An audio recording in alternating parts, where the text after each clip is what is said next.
যদি আমার দ্বারা পসিবল হতো তাহলে প্রত্যেকটা শ্বশুরবাড়ির ফ্যামিলি মেম্বারদেরকে এই ভিডিওটা দেখতে বলতাম। এখন তো ইনশাআল্লাহ প্রায় প্রত্যেকটা কাজই ঠিকভাবেই করতে পারি, তাহলে সময়টা দিতে দুষ্টা ছিল কোথায়। মেয়েদের এই ছোট্ট জীবনে কত কথা শুনতে হয়। হ্যালো গাইস, আসসালামু আলাইকুম। তামান্না ব্লগে আপনাদের সবাইকে স্বাগতম জানিয়ে আমি আমার আজকের নতুন আরেকটি ভিডিও শুরু করতে যাচ্ছি। আশা করি আমার প্রিয় ভাই এবং বোনেরা যে যেখান থেকে আমার ভিডিওটা দেখছেন সবাই অনেক অনেক ভালো আছেন। আলহামদুলিল্লাহ, আল্লাহ পাকের অশেষ মেহেরবানি, আপনাদের এত দোয়া এবং ভালোবাসায় আমিও ভালো আছি। বরাবরের মতো আজকেও নতুন আরেকটি ভিডিও নিয়ে আপনাদের জন্য হাজির হয়ে গেলাম। বাইরে কিন্তু প্রচুর ঝুমধারায় বৃষ্টি হচ্ছে, আপনারা দেখতে পেলেন। আর এই বৃষ্টির মধ্যে খিচুড়ি খেতে কিন্তু ভীষণ ভালো লাগে। আর খিচুড়িটা কিন্তু আমার এমনিতেও ভীষণ পছন্দ। আজকে খিচুড়ি রান্না করেছি মুরগির মাংস দিয়ে, আর সাথে ছিল 4 আইটেমের ভর্তা, কাঁঠাল বিচির ভর্তা, শুটকি ভর্তা, কালিজিরা ভর্তা এবং রসুন মরিচের ভর্তা। এই তো আমার খাওয়া কিন্তু প্রায় শেষ হয়ে গিয়েছে। আসলে আমি একটা জিনিস অনেক খেয়াল করেছি, যখন কোনো কিছু খেতে ইচ্ছা করে কিভাবে যেন আল্লাহ পাক রিজিকের মধ্যে এনে দেয় সেটা বোঝাই যায় না। আর এইদিকে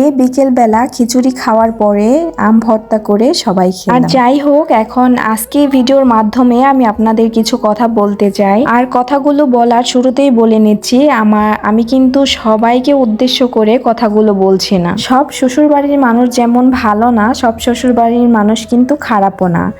সেম জিনিসটা প্রত্যেকটা চরিত্রের ক্ষেত্রে, সব ছেলের বউ ভালোও না, আবার সব ছেলের বউ খারাপও না।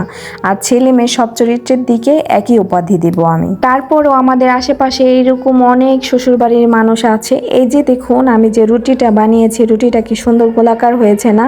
প্রথমে কিন্তু আমি এরকম কিছুই পারতাম না, মানে যখন নতুন নতুন বিয়ে হয়েছে রুটি বানালে একদম বাংলাদেশের মানচিত্রের মতো হয়ে যেত রুটির শেপ। সময়ের সাথে সাথে কিন্তু ইনশাআল্লাহ সবকিছুই ধীরে ধীরে ঠিক হয়ে যাচ্ছে। এটা প্রত্যেকটা মানুষের ক্ষেত্রেই প্রযোজ্য। কিন্তু এই সময়টাই তো আমরা অনেক শ্বশুরবাড়ির মানুষ আছি যারা নাকি ছেলের বউদের দিতে চাই না। বাড়ির বউরা হতে হবে পারদর্শী, সব কাজে 100-100 এক্সপার্ট হতে হবে।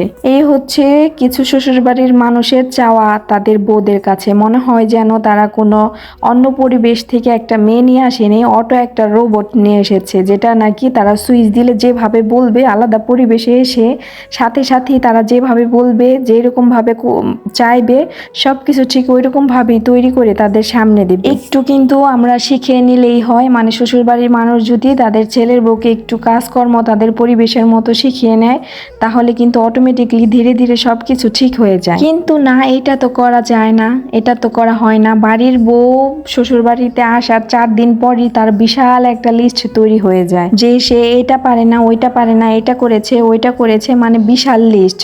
আসলে 3 দিনে বা 4 দিনে কিন্তু একটা মানুষ কি পারে না পারে, মানুষ কেমন, এটা মানুষ বলতে পারে না। যেহেতু অন্য একটা পরিবেশ থেকে একটা মেয়ে শ্বশুর বাড়িতে আসে, সম্পূর্ণ নতুন একটা পরিবেশে আসে, তাকে আমরা একটু শিখিয়ে পড়িয়ে নেই। সেম ওই শ্বশুর বাড়ির মানুষগুলোর কাছেই যখন নাকি তাদের মেয়ে অন্য বাসায় বিয়ে দেয়, পরের বাড়িতে দেয়, তখন তারা ডায়লগ কি দেয়, তাদের ডায়লগটা থাকে খুব কমন, যে আমার মেয়ে আমার বাসায় কিছু করেনি, আস্তে আস্তে ধীরে ধীরে শিখিয়ে নেবেন। আমার মেয়ে হাত ধুয়েও ভাত, নিজের বেলা 16 আনা, পরের বেলা 1 আনাও না। মুরব্বীরা যে কথাগুলা বলেছে একদম ঠিক বলেছে। আমরা যদি ছেলের বউকে নিজের মেয়ের জায়গায় দাঁড় করিয়ে সবকিছু চিন্তা করতাম নিজের বিবেক দিয়ে, তাহলে তাদের অনেক দোষী আমাদের কাছে গুণ মনে হতো। যাই হোক, অনেক কিছু বলে ফেলেছি আমি এখানে, কিন্তু সব শ্বশুরবাড়ির মানুষের কথা, সবার কথা বলিনি। এরকম অনেক শ্বশুরবাড়ির মানুষ আছে।